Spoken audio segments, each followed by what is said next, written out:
જય સ્વામિનારાયણ મિત્રો, કેમ છો? મજામાં? ચલો આપણે પી વિભાગની અંદર ટુ ધ પોઈન્ટ જ વાત કરીશું. ઓકે બેટા, ચલો એની અંદર આપણે પી વિભાગની અંદર એના પ્રાપ્તિ સ્થાન જોયા અને પી વિભાગના તત્વોની અંદર આપણે 15મા સમૂહની વાત કરીએ છીએ, રાઈટ? નાઇટ્રોજન સમૂહ. ઓકે બેટા, ચલો નાઇટ્રોજન સમૂહની અંદર આપણે ટોપિક શું છે? એક નવું તત્વ શોધવાનું છે જે લાસ્ટમાં મોસ્કોવિયમ. યાદ રાખજો, આ તો એમસીક્યુના સંદર્ભમાં તમને પૂછાય, પણ આ શું છે? સંશ્લેષિત રેડિયોસક્રિય તત્વો છે. આનું મિનિંગ શું થયો કે પ્રયોગશાળામાં બનાવેલો છે, સંશ્લેષણ કરીને અને રેડિયોએક્ટિવ છે, એટલે કે વિકિરણ શું કરશે? ઉત્સર્જન કરશે. કોઈ પણ રેડિયોએક્ટિવ તત્વો છે ને એ હંમેશા આપમેળે આલ્ફા, બીટા અથવા ગેમા વિકિરણનું ઉત્સર્જન કરે, એને આપણે રેડિયોએક્ટિવ તત્વો કહીએ છીએ, રાઈટ? બરાબર, એ તમને ખ્યાલ જ છે. સિમ્બોલ છે ને એમસી ની સંજ્ઞા એમસી, મોસ્કોવિયમ. પરમાણુ ક્રમાંક 115 છે. હવે એ વધારે પ્રાપ્ત ન થાય કારણ કે છે ને ઓછા જથ્થામાં મૂકી આવે છે, અને પાછળનો અર્ધ આયુષ્ય સમય છે ને ખૂબ જ ઓછો છે. પી વના પી એટલે સમય, વના એટલે અર્ધ આયુષ્ય સમય એ ખૂબ જ ઓછો છે અને ખૂબ જ ઓછા જથ્થામાં મળી આવે છે. ચલો એની ઇલેક્ટ્રોન કોન્ફિગ્યુરેશન એમસીની શોર્ટ ક્વેશ્ચનના સંદર્ભમાં. ઓકે, 115 પરમાણુ ક્રમાંક, 115 પેલા આરએન પછી 5s 6d 7s 7d 86 અને 14 10 86 ને 1410 110 ને 2 112 112 ને 3 115 એટલે 5f 14 6d 10 7s 2 એટલે આ ત્રણ તો ભરી, f માં 14 ભરી શકાય, b માં 10 ભરી શકાય અને s માં 2 ઇલેક્ટ્રોન ભરી શકાય છે. તો 3 ઇલેક્ટ્રોન વધે e માં જ પી વિભાગનું તત્વ થયું. તો મોસ્કોવિયમની ઇલેક્ટ્રોન કોન્ફિગ્યુરેશન તમને પરીક્ષામાં પૂછાય, તમારે ખાસ યાદ રાખવાની રહેશે. ઓકે, મોસ્કોવિયમ. ઓકે, એમસી પરમાણુ ક્રમાંક 115. ઓકે, 115 પેલા નિષ્ક્રિય તત્વ આવશે આરએન, રાઈટ? એ પછી 5f 6b 7s 7d 86 ને 14 100 ને 10 110 ને 2 112 અને 3 15. આ તત્વનું નામ શું છે બેટા? મોસ્કોવિયમ. રાઈટ? ચલો હવે આપણે જોઈએ આવર્તનીય ગુણધર્મો, પીરિયોડિક પ્રોપર્ટીઝ. બરાબર છે ને? આવર્તનીય ગુણધર્મો શું છે? અગત્યનો કોન્સેપ્ટ છે. એક સમૂહ માટે તો તમને આવર્તનીય ગુણધર્મ આવડે તો બીજા બધા સમૂહ માટે આવર્તનીય ગુણધર્મ આવડે, કારણ કે સમૂહની અંદર ક્યારેય આવર્તનીય ગુણધર્મ ના બદલાય. તો કયા કયા આવર્તનીય ગુણધર્મો છે હું એ તમને સમજાવી દઉં. આવર્તનીય ગુણધર્મો કયા છે? ખાસ આવર્તનીય ગુણધર્મો તો જો પરમાણ્વીય કદ, પરમાણ્વીય કદ, પછી પરમાણ્વીય ત્રિજ્યા, પરમાણ્વીય ત્રિજ્યા, રાઈટ? પછી આયનીકરણ એન્થાલ્પી. ચલો 1 2 3. નેક્સ્ટ શું આવશે બેટા? Yes, very good. આયનીકરણ એન્થાલ્પી, આયનીકરણ એન્થાલ્પી એટલે કે ડેલ્ટા IH, આયોનાઇઝેશન એન્થાલ્પી. ચોથું શું આવશે? વિદ્યુત ઋણતા, વિદ્યુત ઋણતા. પાંચમું શું આવશે? ઇલેક્ટ્રોન પ્રાપ્તિ એન્થાલ્પી, ઇલેક્ટ્રોન પ્રાપ્તિ એન્થાલ્પી એટલે ડેલ્ટા EGH. હવે એક કોન્સેપ્ટ તમને કીધું,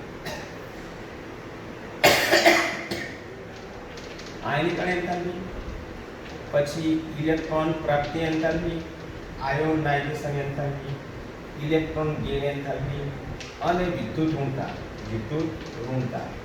આ છે ને ડાયરેક્ટલી પ્રોપોર્શનલ છે, એટલે સમચરનો સંબંધ ધરાવે છે. આ વધે વધે વધે, જો આ ઘટે ઘટે ઘટે, આ કોન્સેપ્ટ છે. તો આવર્તનીય ગુણધર્મો આટલા છે. આટલા આવર્તનીય ગુણધર્મોને તમારે સમૂહની અંદર ડિસ્કસ કરવાનું કે શું ફેરફાર થાય છે. કે સમૂહમાં આપણે ઉપરથી નીચે તરફ જઈએ. ક્યાં બેટા? ઉપરથી નીચે તરફ બેટા, ઉપરથી નીચે તરફ જતા શું ફેરફાર થાય છે એ આવર્તનીય ગુણધર્મોનું ડિસ્કશન્સ કહેવાય. બરાબર?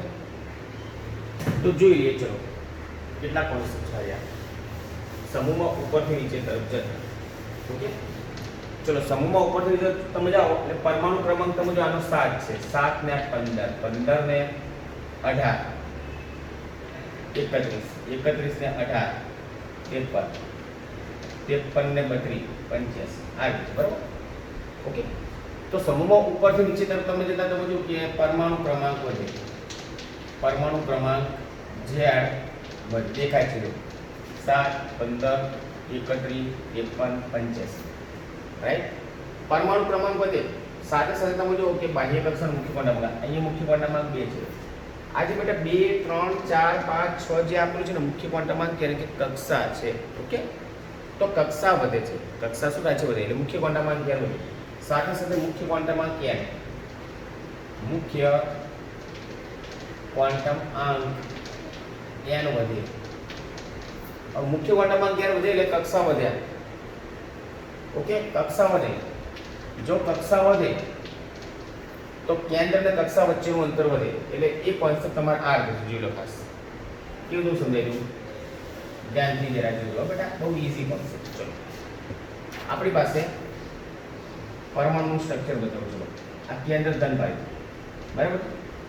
ચલો આ જે કક્ષા છે પહેલી કક્ષા છે, આ બીજી કક્ષા, ત્રીજી, ચોથી, પાંચમી, છઠ્ઠી રાઈટ.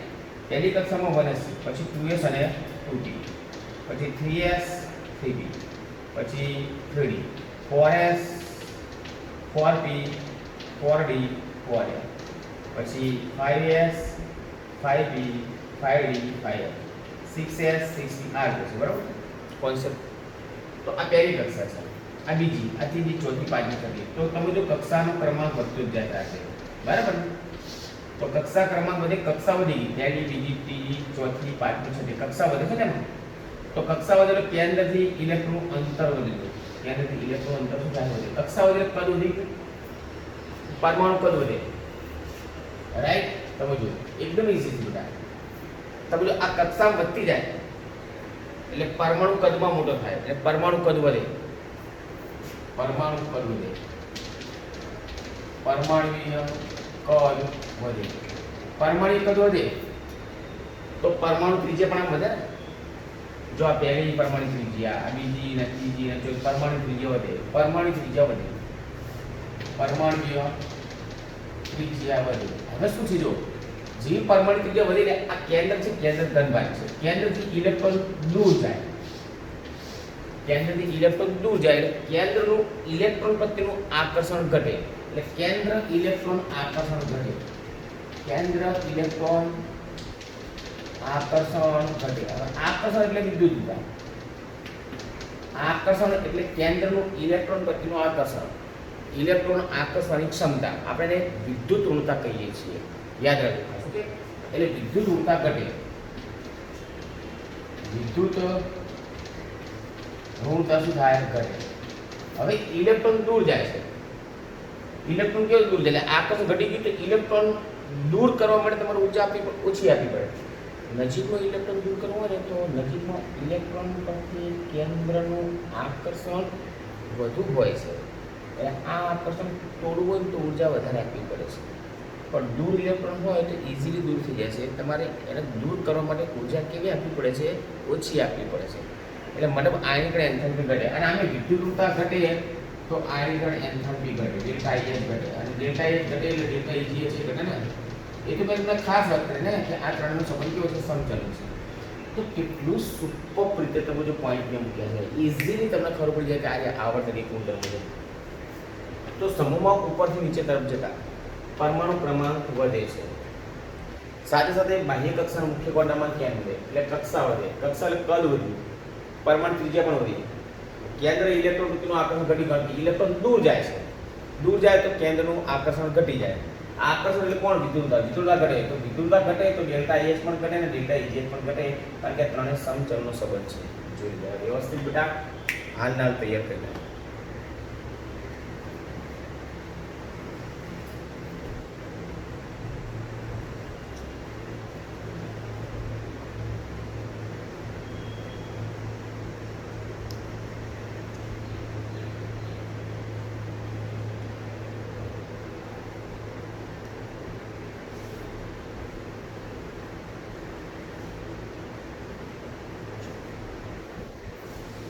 હવે અહીંયા એક બીજી બાબત તમારે ખાસ યાદ રાખવા જેવી છે બેટા, કે ઉપરથી તમે નીચે જાઓ ને એમ ઇલેક્ટ્રોન દૂર જાય છે, એટલે ઇલેક્ટ્રોન ઘુમાવની વૃત્તિ વધે છે, એટલે ધાત્વિય ગુણ વધે છે. એટલે ધાત્વિય ગુણ વધે, ધાત્વિય ગુણ વધે. પહેલા બે જે તત્વો છે નાઇટ્રોજન અને ફોસ્ફરસ એ છે અધાતુ છે, નોન મેટલ છે, નોટ અ પોઈન્ટ. આર્સેનિક ની એન્ટીમની કરીને એ સેમી મેટલ છે, યાની કે અર્ધ ધાતુ છે, અર્ધ ધાતુ છે. અને બિસ્મથ કરીને એ ધાતુ છે. તો ધાતુઓ હંમેશા આયનીય બંધ બનાવવા, નોટ રેડ હોય બરાબર, આયનીય બંધ બનાવે. અને આ જે બધા તત્વો છે ને એ સહસંયોજક બંધ બનાવે છે, નોટ રેડ પોઈન્ટ.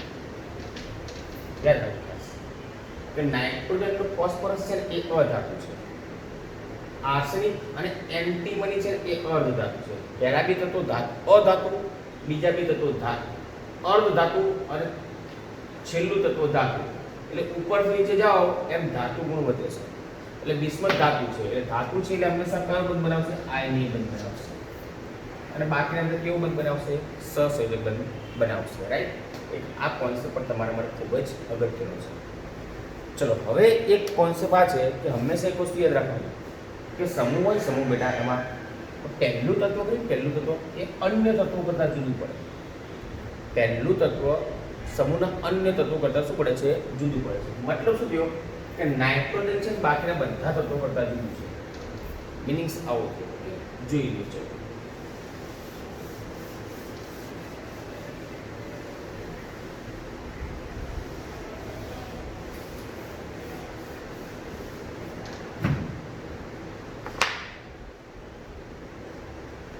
નાઇટ્રોજન સમૂહના અન્ય તત્વો કરતાં જુદું પડે છે.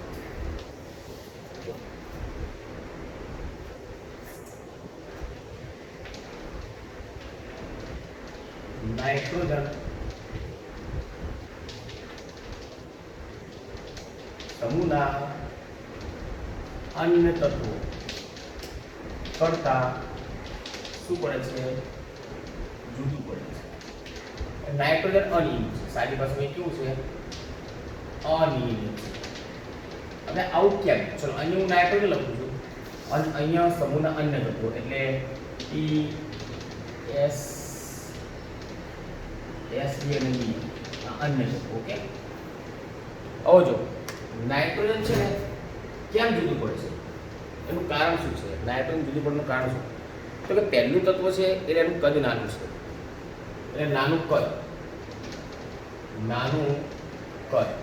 પછી ઊંચી આયનીકરણ એન્થાલ્પી, ઊંચી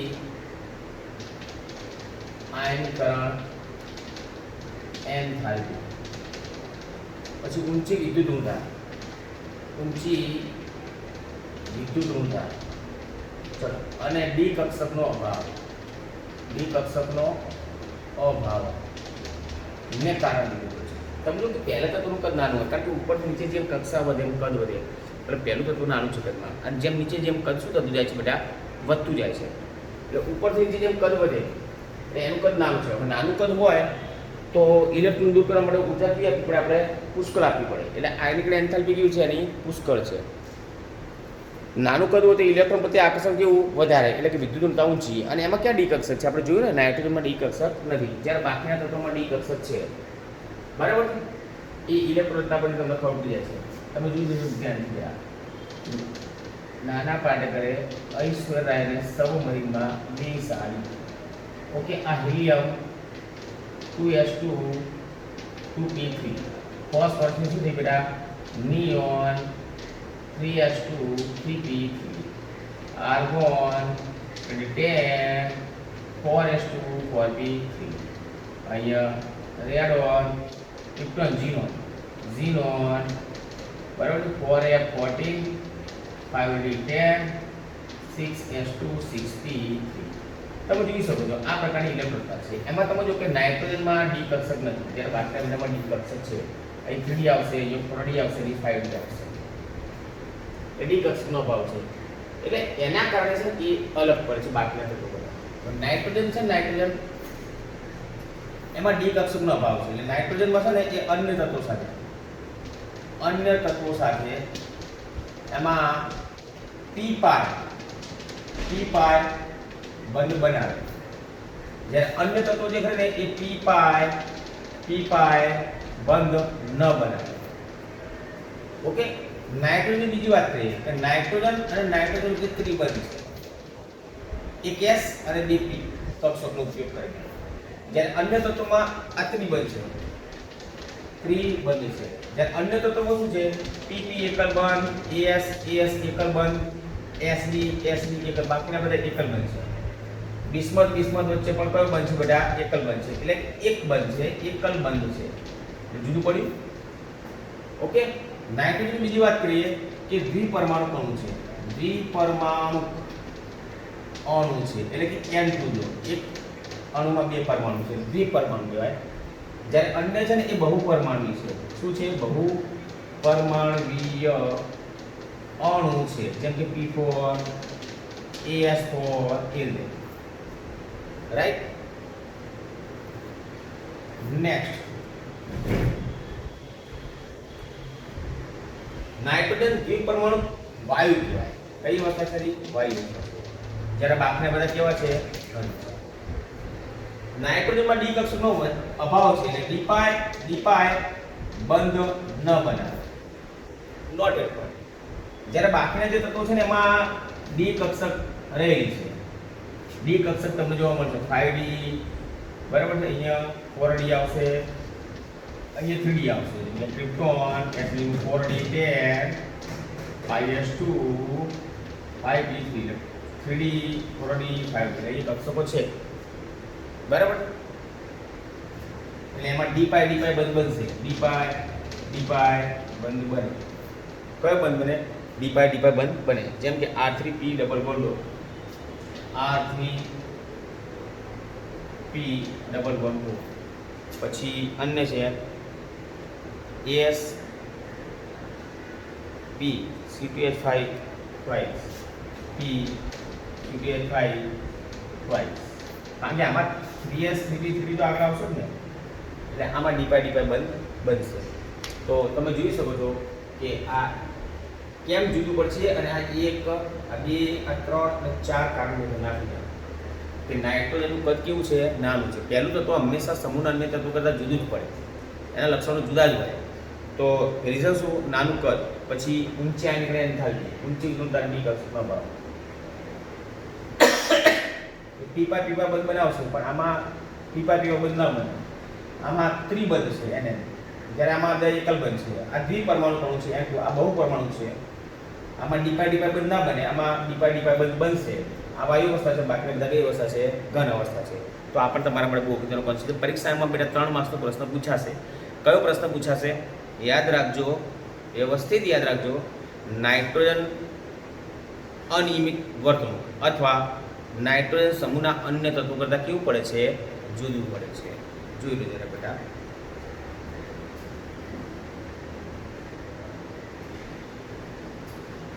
હવે